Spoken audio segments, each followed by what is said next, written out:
there'll be like 20 or something. Wow, that's cool. Here he is. Here he is, Mansur. No. So the point here is, if we go to those attributes of God that are undeniable. Okay. So for instance, God has to be powerful in order to make sense of how he brought the universe into existence. You don't need to know God being omnipresent to be able to justify the universe being brought about by an all-power, by a being. But you certainly need the attribute of power to justify the universe being brought about. Okay, fine. Right? Because a thing that brings about the universe without power is powerless, and so it might as well be non-existent. So it has to have a fundamental attribute of power. It also has to have the fundamental attribute of knowledge. Because why? The universe points to information, and the information was planted therein. So looking at the world around us, we can infer that this being has to have knowledge. The being brought the universe into existence at some point, before which the universe didn't exist. So it has to have the attribute of volition. So when we speak about God, we can whittle down God's attributes to these three fundamental properties. And we can say, well, when we say God is all-powerful, it's because he's the source of all things. There is no other source beyond that. So to say that human beings might be able to understand God, human beings will not be able to understand God because we're not all knowledgeable, or we need some more information, doesn't negate the fact that God being the source of all things, he has to be all-powerful, and we have to recognize him as being all-powerful. But I think, okay, so what we were talking about before, though. Does that make sense, sir? Yeah, I can see that. So you see that, right? So in other words, do you see the difference between omnipresence and these other attributes? No, 100% I see that, but what I'm saying is, because I think that we're kind of talking about slightly separate things. So when I was talking about the kind of this idea of like articles of faith, and like the idea that a lot of in Christianity, it's very much based on faith. No, but the reason why I said... But you tried to make it, because what we're trying to do is make it all like through like, what's it, is it synthetic reasoning, but it's a kind of deductive? No, I'm not even talking about synthetic reasoning. I'm going back to... I'm talking about, yeah, exactly, basic reasoning. That's how you make something like almost like you can prove through the definition of the thing itself, right? You're trying to use a tight argument to justify... I'm saying that truth claims can only be made by recognizing the law of non-contradiction. If the properly basic concept of God has it that he is all-powerful and all-knowledgeable, and these are truth claims, i.e. God is all-powerful. That's a truth claim, isn't it? Well, it's a claim to truth. God is all-knowledgeable. It's a claim to truth. Now, how do we prove that as being true without firstly recognizing that we need to affirm the law of non-contradiction? So when we say God is all-powerful, to deny that he's all-powerful and say that that's true is to deny the law of non-contradiction. We need the law of non-contradiction in order to affirm that God is all-powerful. So you can't say now, oh, we're limited in our knowledge, so therefore we need something more in order to be able to determine whether God really is all-powerful. No, you've been given the faculties of reasoning. You've been given these properly basic laws that human beings have been using from time immemorial, and they'll be using until the day of judgment to determine truths. So God is all-powerful, he can't be anything other than all-powerful. So if we find a religion now that says God is all-powerful, but he's not all-powerful, we know that this cannot be true. And there's no way out of this. I don't feel that way at all. Were you saying that by being limited to the human form, is that what you're saying? So that was what we were talking about before the microphones and everything showed up. Yeah. Was you were basically trying to, same why you think that Jesus, for example, like can't be divine, right? That's what we're talking about. It's like saying, if I may interject briefly, please. God is caused and not caused. Yeah, but I always think that you've got to view the idea of God and Jesus separately. That's why you've got the Trinity, right? You've got the three and the three in one. Do you see the problem when any religious concept of God comes along and says, God is caused and not caused? We will reject that straight away. Why? Because these things are mutually exclusive. God cannot be caused and not caused. But I don't think that applies, is what I'm saying. That applies to the Christian Trinity. But I just don't think it does. Is Jesus caused? No, see, Jesus is like God. The second member of the Trinity before the creation, before incarnation. But what I'm saying is that if you say that he's caused, it's not God that's being caused. It's like it's his being made flesh. What do we mean by cause? I think now we're going to the definition of the word cause. But I think that what it is, I think it's very like it's like simplifying the argument. So then you're kind of using logical contradictions to try and prove something to be the case when it actually kind of like isn't. It's not necessarily. That's not necessarily what I'm trying to claim as well. And it's not necessarily what I'm trying to deny. What I mean, whenever there's a belief system about a concept of God, that system of belief describing God must make sense to us to accept it. Yeah, but I think it makes sense to me. So maybe you can explain to us how it makes sense when we find the Father is the source of Jesus. Because they're all the same person. I want to finish this point. The Father is the source of Jesus. So if the Father didn't exist, I want to ask this question. Would the Son exist if he's the source? But hang on, but no, you're thinking about them as separate entities. They're not separate entities. So you're saying something can be sourced by something and coexist at the same time? No, I didn't say that. No. So let's understand. So what are you saying? No, but hang on. This is the point. I don't know. It feels Sorry? like getting chatted. No, I'm saying that they're all the same entity. They're You're not trying to the say same. that's What the makes you say the same? Because that's what it says in the Bible. They are. Where does the it Holy say? Trinity. The Holy Okay. Trinity. It's May really I find that from the text anywhere where it describes about they're the same? When it says, to give you an example, in the Garden of Gethsemane, Jesus Christ goes along and tells the disciples, you stay here while I go over there and I pray. So he starts praying by kneeling down, forehead on the ground, and saying, Father. Yeah, because at that time, you remember, he himself thinks that they are separate entities. When he realizes they're not separate entities, when he's dying on the cross. So he didn't know he was the same entity. No, not until he dies on the cross and he realizes it's the same entity. So basically, while he was on this earth, he thought he was different. Of course, because he's God made flesh, he's going to feel that he's something separate. So when after he died, where do you get the Bible saying? It's not after he died, it's when he's dying on the cross. He says, Father, why have you forsaken me? And then it's... So where does the Bible, from that point onward, say they are the same entity? It just does. I mean, I don't know. There is no text which says that. There's no text. It's a belief imposed on the text. If I say, for example, the Son is the daughter, would that make sense to you? No, Jesus. It's not the same. You're making it sound the same, but it's not. No, when you say that, it's very convincing because, like, you know, you make someone look like an idiot. What I'm saying, we have to stick to the text of the scripture, understand in context of any scripture.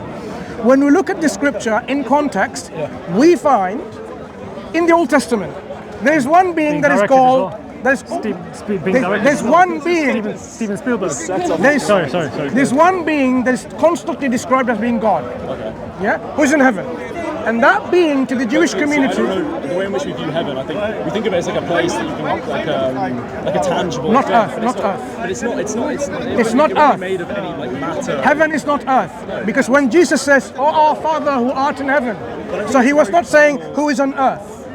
Fine, fine. But we use kind of constructs that we understand based on the fact that we've evolved on a planet. We think that there is something above us. We know there's space. So that's like I was mentioning. That's what they describe. Look, exactly. That's the only way we can do we agree to understand God? We have to understand from the statements of prophets and messengers as they can. I think a lot of this stuff, there's a lot of kind of metaphor and some rhetoric that like implies meaning and feeling that like we can relate to that might not necessarily be coherent with what you could say is definitive truth, right? There's a lot of. Why would God, on this very point, why would God reveal about himself that people will be confused about? Do you not? Okay, one thing I would say, if God could reveal everything about himself, not everything, I'm telling you right now, whatever. the human mind would not be able to comprehend all of it. I agree with you 100% that whatever God reveals would make sense to us. No, see, I disagree. Because I think that if God... So God fails in communication? No, he makes Let me make an argument. Okay. Communication has three aspects, mainly. Okay, the sender, the recipient, and the message. Okay, yeah. For effective communication, the message needs to be delivered to the recipient and needs to be understood. Yeah, but it's very important. You mentioned the message itself, right? It needs to be translated into something that you can understand with the mental. Doesn't matter whatever, it needs to be understood. If it's coming from, really important. But if it's coming, look. Are you saying God doesn't know what we are able to understand, what we are not able to understand? No, I think he knows. So he does. We do. So would he send something about himself as information that we will not understand? Particularly when it's in relation to God. I'm saying that I think we would understand it, but whether it's the full truth, Okay. কি বলছেন ভাই আমি কিছুতে বুঝতে পারছি না এতক্ষণ যে আপনি আমার সঙ্গে কথা বললেন আমি তো কিছু বুঝতে পারলাম না if I were to communicate to you, to make you understand I've seen you something, online. You're quite famous, aren't you? so what I've just spoken to you, actually, I was going to say the sounds crazy. actually I spoke to you in a language called Bangla, right? But you failed to understand every The piece of message it. itself. Yeah. So, if my purpose is to inform you about something, that you should understand it, I would make sure I choose vocabulary, words, sentence structure, you understand it. Yeah, And if it comes from God, He will make sure, knowing your weakness and your deficiencies, make it that easy. whatever He says, you understand it. So, the concept of Trinity, is that something that is easy to understand? Yeah, I mean, it's made digestible, yeah. It's not easy to understand. To me, it makes no sense. Really? To me, it's either no God or three gods. Partialism or three gods. So when we find, look, they find it very difficult because it's very convincing. So let me give you an example. How many human beings are right here now? One human being? I don't know whether I No, like the arguments. it's not about an argument. It's about communication of a message. But I think so. Going back to communication of a message, you can a computer program, right, that does very complicated things. Like, okay, ChatGPT. Think about ChatGPT, right? Yeah. The way those large language models work. Do you understand how the code works perfectly? No. I don't. No. Neither do I. Right? No, I don't. There's somebody who does try to explain it to us in a text, and could probably say in about, I don't know, 5 sentences how it works. You would have a functional understanding of how that thing would work without actually knowing the truth, the whole truth about the thing. That's what I think about the distinction about the message. So you try to simplify it by saying, oh, well, the message must be simple, and the simplicity of it must therefore be the only truth. The whole So truth. God. It's the digestible version of the truth. So if I understand from your example, God gives this message to selective individuals who understand this message. No. And decodes it for the lay people. Or his message is universally achievable, attainable. Which one? What's more I don't reasonable? think it's either of those. Sorry? I don't think it's either of those. Why not? It can be binary. So why is God, look, this is the question I really have, Okay. I want an answer from if you're a Christian. Okay. Why would God reveal information about himself that you don't even understand? It's a waste of communication. Failure of communication. Well, that's very good counter. But what I would say is that whether it's not his responsibility to make us understand. He provides a certain set of information. Right? It is. It is available. No, it's it our is. responsibility to learn. Because he's just and fair. Hang on. But we have. Let's say he's put out all the information for us to, by our own means, learn and discern the truth. Right? You're not given it innately. You don't wake up age 5 knowing the full truth about God, do you? You didn't. Can I respond to this very point? Imagine now. I think I've already God. responded to Do you like that point or no? No, I'm saying I think I've already responded to that point, i.e. that all human beings are given basic ways of determining truth. That they develop over time, and they kind No, of Aristotelian version of the concept. no. I think they do. No, I'll tell you why. I'll tell you why. Before human beings existed, before human beings ever existed, right, on this earth, are we going to say that the law of non-contradiction was inapplicable? No, wait, hang on, that's separate. Do you not agree that's separate, right? No, I'll tell you why it's not separate. Because the law of non-contradiction would still hold true for things that exist in the world. You don't need human beings to come along to say, well, I'm going to now, like for instance, Aristotle, who's supposed to be the man who formalized the law of non-contradiction in the form of A and not A is false. But before Aristotle, are we saying the law of non-contradiction didn't that's exist? Like saying gravity was invented by Isaac Newton. It wasn't. It's been around. When you discover it, you formalize it. Thank you very much. So you're right? making the point that I'm trying to make, which is that the law of non-contradiction, it is a universal law that we could even say goes back to the knowledge of God. Because why? God, being all powerful, he can't exist in opposite ways at the same time. So that notion comes from whom? It doesn't come from thin air. It's implanted within us by God. God gives us what the Prophet Muhammad described as the fitrah, that primordial state that human beings are all born upon to understand basic truths. But if you think of Does that make sense? Yeah, but like that's another way you can describe something that other people will have come upon. And say we talk about gravity, right? Like that's something that we can all kind of understand, right? But then someone like Isaac Newton comes along and kind of formalizes our He understanding. formalizes it. Right? It still exists though. It's universal, right? The same way when it comes to knowledge. Exactly. And knowledge being something. Let's be honest. I think we all believe that knowledge is gained empirically. Do we all deny that? Do we Not only necessarily. empirically. Do we not think that most knowledge comes through experience and necessarily. learning? Experience- So do you not think, experience, sure, but do you it's not not think that your knowledge experience of is the not necessarily Quran empirical. has improved over time? Your knowledge of the Quran has improved over time, No, no? with Do you not empirical methods, Do you we read can prayers? gain knowledge, but that's not the only way. Fine, but it's definitely a very useful way that we can learn information. So there's an element of Of the progress, natural right? world, of So what what do you- I'm saying what's the base my argument point here? is that we can improve in our knowledge and understanding. So of you're things, saying that right? we can improve Do you not upon think- God.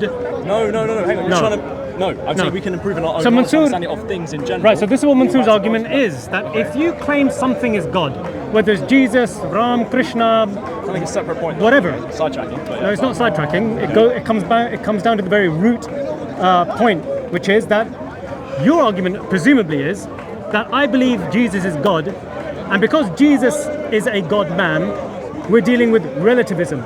I'm saying as soon as you claim, or we're saying as soon as you claim that something is God, it can't be reduced to the realms of relativism. It has to be judged by the realms of absolutism. Because why?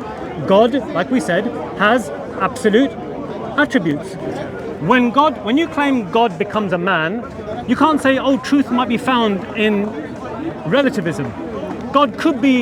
Jesus could be true God, but we won't really be able to know that because he's a man. That doesn't make sense. It doesn't escape the clause that you're claiming something that is weak and infallible as being God. So now you have to determine truth by the principles of absolutism, law of non-contradiction, etc. So when you say Jesus is God, you can't just run away now and say, What does it even mean that the statement is God? When I say something is something, what's the word is here? Is it is of identity or is of predication? No, it's a very, very convincing argument. Because that's where But- Latin Church, Trinitarian Church, social Trinitarians, Orthodox Christians and so on, they differ in terms of what they mean by relative identity or not identity at all, predication. So when you say the Father is God, Jesus is God, it's not the same thing. They don't use the word same thing. So, Because in that case, by the law of transitivity, the Father would be the Son. If it's by identity. I think. Okay. Do you follow that? No, I 100% do follow that because it's a very convincing argument. What you're saying is you're going, as soon as you claim that God is man, you've got two separate beings, right? And one, there has to be an element of causation, by the right? mere use of language itself. Because even the way we think about the Gregorian calendar, BC, AD, there's a 4 BC, September 4 BC is when Jesus is born, Yes. right? Which means he's to some extent caused. And you say that God cannot be caused by his definition because of the, non-contradiction. What's the contradiction? He can't be caused. He cannot be caused. Cannot be caused, right? So contradiction terms, right? I'm saying that when we think about Jesus in terms of him being God, I'm saying that there's a lot of things we probably will not understand. I think that the way in which God operates, being something like in a dimension that isn't necessarily on our own, it has influence in our own. And I think that when God comes into being into our dimension, i.e., through when He's made flesh, I think that the trouble is it's very difficult for us to understand. So you follow the school of Mysterianism. So your school is Mysterianism. No. I don't like to think about it in terms of like schools. No, and stuff, when you- but when I make that claim, yeah. But when we were to analytically understand what that statement That's where I means, think it's very difficult because we can't actually purely analyze it. Can we? Do you not agree? the reason you're saying is you cannot understand God in any analytical way. That's what you're saying. But why we're saying you said in any analytical way. So that's the thing. I think you're using you're trying to make claims that I'm not actually saying. You're saying Fair enough. Because Fair you know what I mean? enough. It's kind of adding extra. Fair enough. I get it. So do you believe in one God, right? Yes. Okay. So I do believe. What's the difference between one and two in one? Well, I mean, have you seen those shower gels? They're 3 in 1. Is it the same? Well, yeah, I think it is. Supposedly, yeah. But no. One and two in one is the same? No. So I think the way in which we view it, the way in which we approach it, I think is wrong. So the idea that it's kind of this 2-in-1 notion, I think it's something separate. I'm not a scholar or You don't need to be a theologian scholar. myself, so I probably am not No. articulating as well as I can be. But When we identify things, we identify them as things that exist out there in the real world. I'm talking about things that exist out there in the real world. extramental particulars. Okay, yeah. You're a particular, you're different and individuated from her. Yeah. She's different to me. In a very physical way that we can see, whereas with God it's quite difficult to really bring that. No. I'll tell you why it's not different. Okay. Because God is a thing, just as you're a thing. Well, I don't know whether it can be like.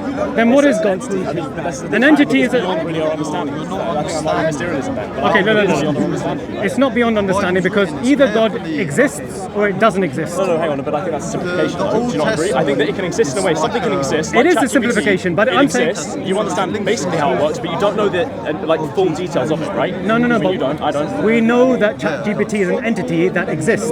Yeah, hang on. But when we talk about God, like I'm just saying that God. So is, why are you using God is not ChatGPT on the as an same level as analogy? ChatGPT. I'm saying fine, but I'm saying that that's an example of something where you understand basically how it works, but you don't know everything about it. But do you know what I've done here? I've Made the stripped argument it. simpler. No, not simpler. Simplest. Yeah, it's I've stripped it down. I don't think that's not necessarily the best way to get knowledge. No, but then how? Then tell me. It's really great One second. Okay, One second. If it's Occam's razor and there's something simpler than God being a thing or not being a thing, tell me how Occam razor makes it simpler. Well, because you want to. Okay, so when you define God as a thing, it's easier because a thing causing other things makes more sense than something that's beyond our understanding causing a certain circumstance. Something beyond our understanding. Yes. Right. Greatly beyond our Can understanding. you tell us what that is? No, of course not. That's Right. what I'm saying because it's incredibly difficult. So therefore, you can't make a truth claim about something beyond That's our why I said so understanding. much is about faith, and it's not actually So it's about a- No, knowledge. my friend, and not no. actually about proving. No, things. now It you're is. conflating. That's what I've said all along. One second. You tried to simplify it. Faith Sneaky. is a truth claim. Yeah. Faith is not the But when you fundamental don't- here. You can't verify it. Do you have faith? Like, for example, if I What do you sit mean down you on a can't chair, verify if it? I sit down on a chair, before I've sat down on it, the chair could fall out from under me, but I still sit on the chair based on faith.